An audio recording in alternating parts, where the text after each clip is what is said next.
Praise the lord. Chris બોલ અભય તથા બહેનો, દિવ્ય દયાના દિવ્ય સંદેશમાં તમારું સ્વાગત છે.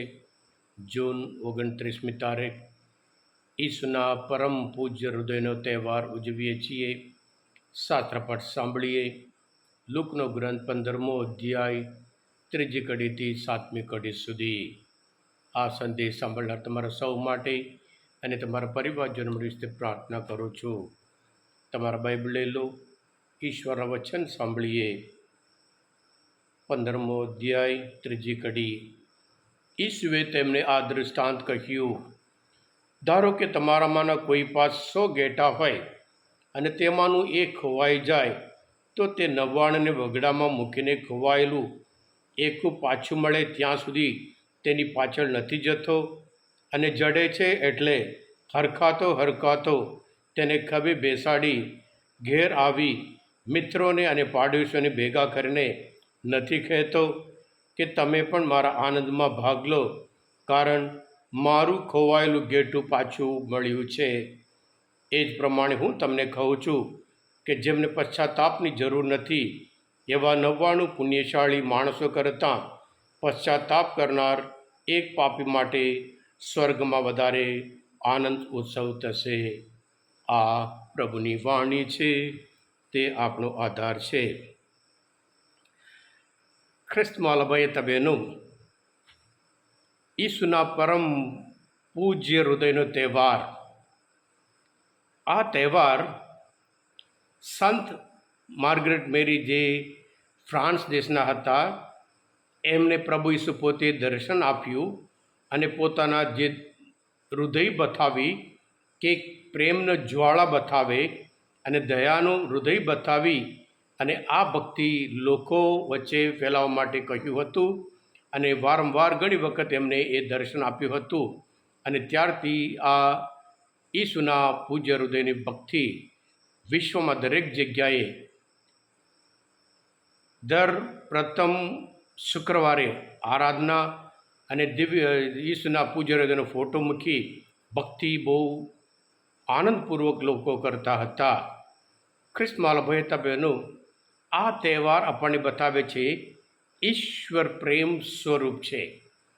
ઈશ્વર પ્રેમ સ્વરૂપ છે અને એ પ્રેમના લીધે આપણને માણસોને પોતાના પ્રતિમૂર્તિ રૂપે બનાવ્યા હતા.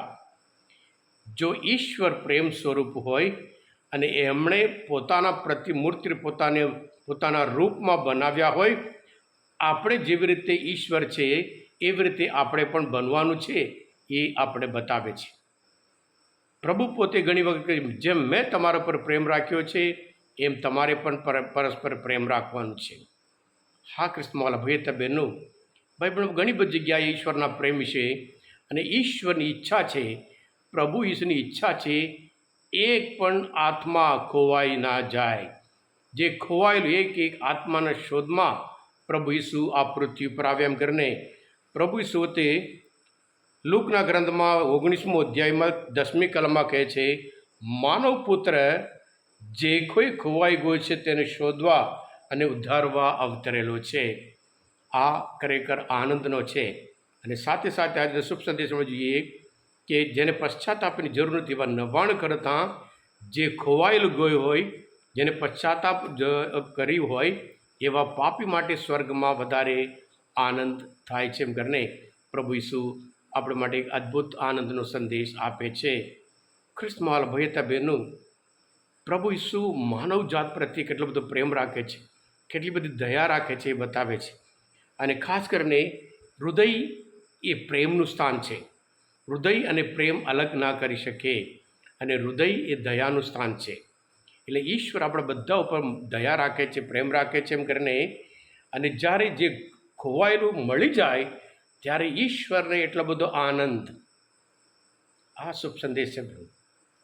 જે પાપી માણસ પાપમાંથી મુક્ત થાય, પાપોની કબૂલાત કરે, એમાં સાચો આનંદ છે.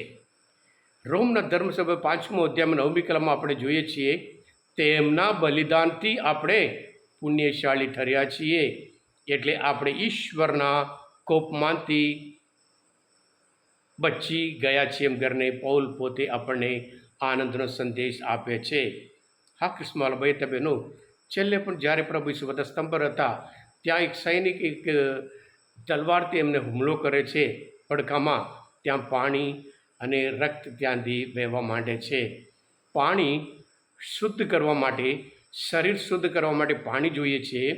બાપ્તિસ્માના એટલે પાણી દ્વારા આપણે શુદ્ધ થઈ ઈશ્વરના સંતાન થઈએ છીએ. અને રક્ત કે લોહી, લોહી એ જીવન છે. પ્રભુ ઈસુ પોતાનું લોહી આપી આપણને જીવન આપ્યું છે એમ કરીને એ અદ્ભુત ઘટના બતાવે છે.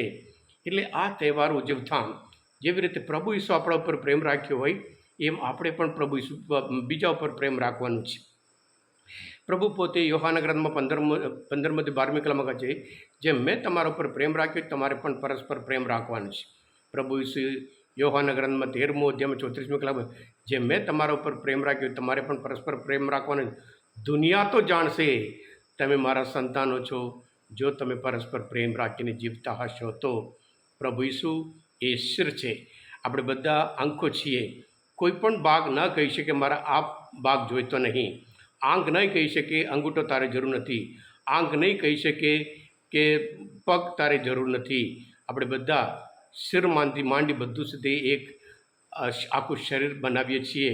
એટલે આપણે પણ હંમેશા સંપીને રહેવાનું છે એમ કરીને આ અદ્ભુત તહેવાર, પ્રેમથી બંધાઈને રહેવાનું કરીને આ અદ્ભુત તહેવાર આપણને બતાવે છે.